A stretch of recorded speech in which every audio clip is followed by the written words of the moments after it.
Boa tarde, tudo bom? Eu sou o pastor Wilson Mar Souza, pastor evangélico há 46 anos. Sou pastor da Igreja Evangélica Assembleia de Cristo e estou aqui na plataforma do Facebook para falar de um assunto muito importante, muito interessante, que diz respeito à profecia e ao profeta. Hoje é o segundo módulo desta temática que resolvemos falar na rede social, porque há muita gente banalizando a profecia, há muita gente se denominando profeta sem entender o que de fato é a profecia. Então nós vamos falar hoje sobre, no segundo módulo, a etimologia sobre o que é profecia e o profeta. O termo etimológico do sentido profecia. A profecia é um relato no qual se afirma prever acontecimentos futuros. Podem ser baseados na dedução a partir de fatos atuais ou alegadamente por inspiração divina. Normalmente, as profecias são caracterizadas como forma de manifestação divina. A profecia, ela tem na etimologia o seu contexto, ela tem a sua raiz. Vamos entender nesse segundo módulo a respeito deste formato etimológico da profecia. A profecia judaica possui características bastante complexas e variadas. Ao analisarmos tais características em termos e relatos que revelam o caráter profético nos livros que formam o Pentateuco, podemos observar uma certa cadência no desenvolvimento profético. Portanto, nosso objetivo no presente artigo é apresentar uma análise do processo do oráculo do Pentateuco. A profecia foi utilizada por vários homens inspirados por Deus, orientados por Deus, que se levantaram tanto no Velho Testamento quanto no Novo Testamento para trazer palavras de despertamento à igreja, aos cristãos, para que houvesse um avivamento, um despertamento espiritual. O cristianismo é um veículo fundamental para a propagação das profecias judaicas. A forma como estas foram apropriadas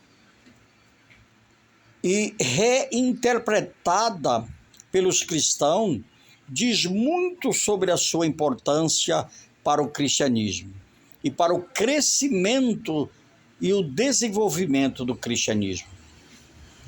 Os autores cristãos dos primeiros séculos reconheciam as profecias como uma autoridade incontestável do cristianismo. Justino, um mártir da igreja, filósofo cristão do século II depois de Cristo, convictamente propõe apresentarmos, pois, a demonstração, não dando fé àqueles que nos contam os fatos, mas crendo por necessidade aqueles que os profetizaram antes de acontecer da forma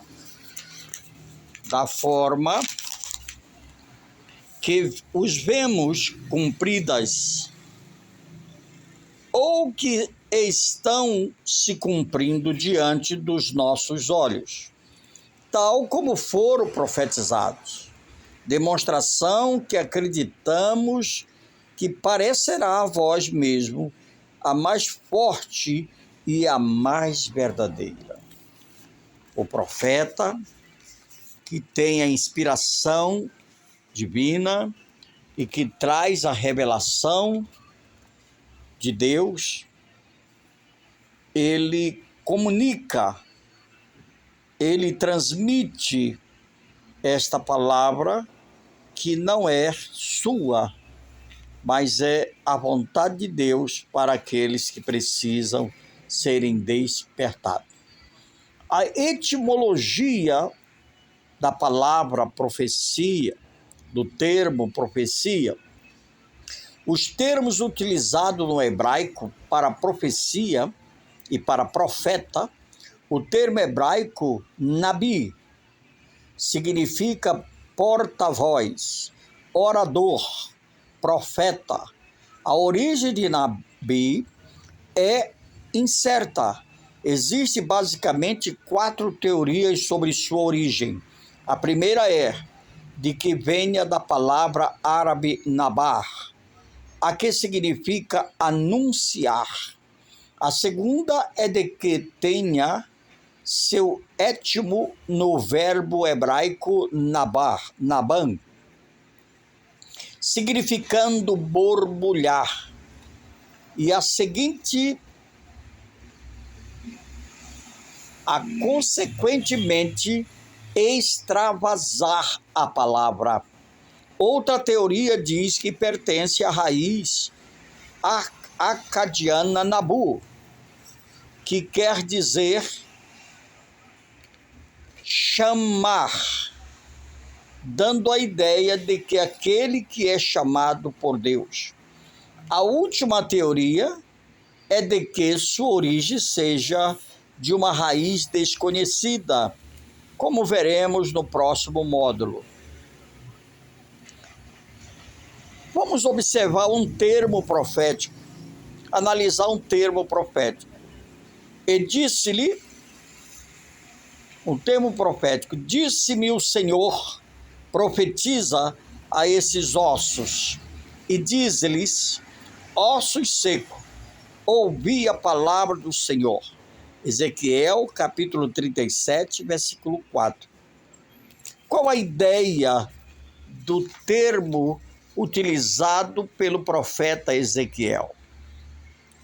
Ele foi levado até um lugar que havia ossos secos, pessoas mortas. E ali, então, Deus manda ele profetizar para aqueles ossos. Nós sabemos que o profeta Ezequiel, que era um sacerdote do templo e que agora se encontrava na escravidão da Babilônia, e ele tinha um olhar para o povo de Israel como um povo que perdeu a esperança, como um povo que perdeu a alegria, como um povo que perdeu a liberdade, como um povo que estava desesperançoso, sem poder, como se tivesse mortos, não achando que poderiam sair da Babilônia. Era esta a visão de Ezequiel a respeito do seu povo. Um povo cansado, carregando barro. Então, Ezequiel olhava para o seu povo e via um povo morto, um povo desesperançoso, decadente, um povo sem vida. Então, Deus manda ele profetizar.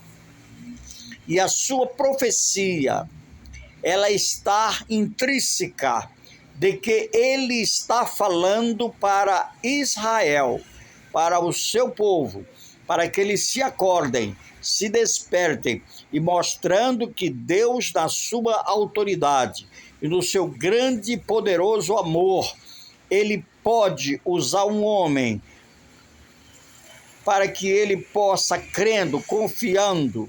Ele pergunta: tu crê que esses ossos poderão viver? Deus estava perguntando para Ezequiel se ele cria que Israel poderia florescer outra vez. Então Deus autoriza Ezequiel a chamar um vento e soprar um vento sobre a nação israelita para que a nação tivesse novamente vida. E assim a profecia de Ezequiel se cumpre no rei Dário, se cumpre trazendo o povo de Israel de volta da escravidão da Babilônia para Jerusalém. A profecia tem que ter fundamento. A profecia não pode ser algo a ermo, algo sem uma finalidade. Profecia para a igreja, profecia para uma família, profecia para uma pessoa, ela precisa estar dentro dos termos proféticos, e o profeta precisa estar dentro do termo cristão, vivendo a vida cristã, o respeito cristão, a honra cristã, para que ele possa então se levantar e pregar esta profecia para as nações e para as pessoas. Este foi o módulo de hoje. O segundo módulo, um módulo que fala sobre a etimologia da palavra, o módulo que fala sobre o que é a profecia e o profeta. Que Deus lhe abençoe. Amanhã nós teremos o terceiro módulo que estamos apresentando sobre a profecia e o profeta. Que Deus lhe abençoe e até amanhã, se Deus quiser.